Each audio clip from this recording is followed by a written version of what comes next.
It's the spookiest time of year, and you know what that means. Your old favorite haunts that have gone out of business have now become Spirit Halloween stores. So that sucks. And what better way to celebrate the greatest holiday than to take a look back at some of the most popular Halloween costumes of the 90s. Spirit Halloween being the largest retailer of costumes and decorations in the United States, they know a thing or two about their best-selling merchandise. So let's jump right into it. In 1990, this one should really come as no surprise. The Teenage Mutant Ninja Turtles were the most popular costume of 1990, and for good reason.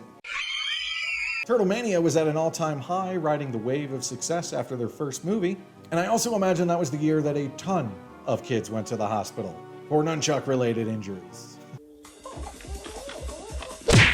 Kids are dumb. In 1991, we saw the return of Arnie in Terminator 2, and with it, a pretty popular costume, or part of a costume. The issue with costumes that feature any sort of makeup or prosthetics is that they usually turn out nothing like what's on the package. I mean, look, you're competing with Stan Winston, so give up. Nah, you can still try, you'll just look bad. I had something very similar to this growing up. It was a Freddy Krueger prosthetic thing, and it looked bad, like really bad. I just looked like I had little worms all over my face. My neighbor made fun of me, so maybe that's why I don't dress up anymore. Fuck you, Todd. In 1992, we saw Batman Returns, and Michelle Pfeiffer was...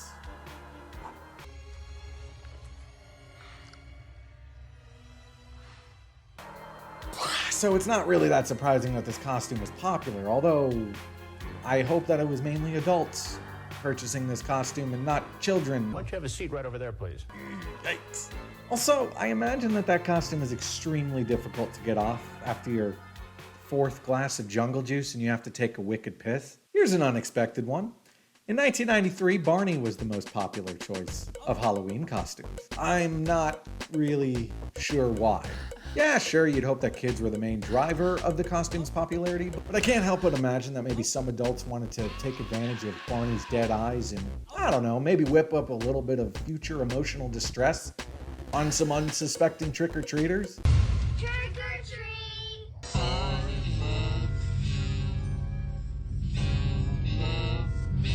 This was the same year that Nirvana's frontman Kurt Cobain also wore a Barney costume at their Halloween show in Akron, Ohio. What are the odds? Also, it still looks terrifying. Like, no thank you. In 1994, Power Rangers took the world by storm.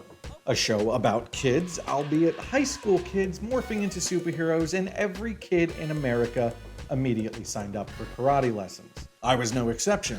I took gold, so no big deal. Been trying to chase that high ever since. So it's no surprise that in 1994, the Power Rangers were the best-selling Halloween costume. I'm sure that it also took a lot of patience from parents to convince their child that they can't wear the costume every day to school, or to bed, or to grandma's funeral. But could you blame them for trying? Man, there were a lot of Star Trek shows in the 90s, like too many. And in 1995, Trekkies had their fair share of characters to choose from. Want to be Geordie LaForge? Simple. Grab your mom's banana clip and just stick it right over your eyes. On a budget? Well, why don't you just grab a marker and color all over your face, and now you're Chakotay. Me. I don't know what to tell you if you want to be Odo, though. I don't even think Odo wants to be Odo. In 1996, the Ghostface Killer costume was the most popular. And what makes this the most fascinating to me is that the movie didn't even come out until December 20th of that year, months after Halloween. So I don't know, chalk it up to the marketing for the movie or just the aesthetics of the mask. But either way, you've got an iconic Halloween costume that is still popular to this day. Batman and Robin costumes took the top spot in 1997, and I don't really know what to think about that. Yeah, I mean, the franchise took kind of a goofy turn at this point, and maybe that campiness did appeal a lot more to children. Chicks dig the car. This is why Superman works alone.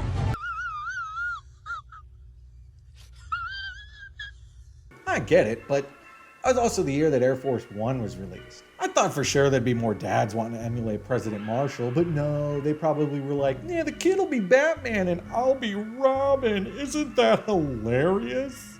That's kind of funny.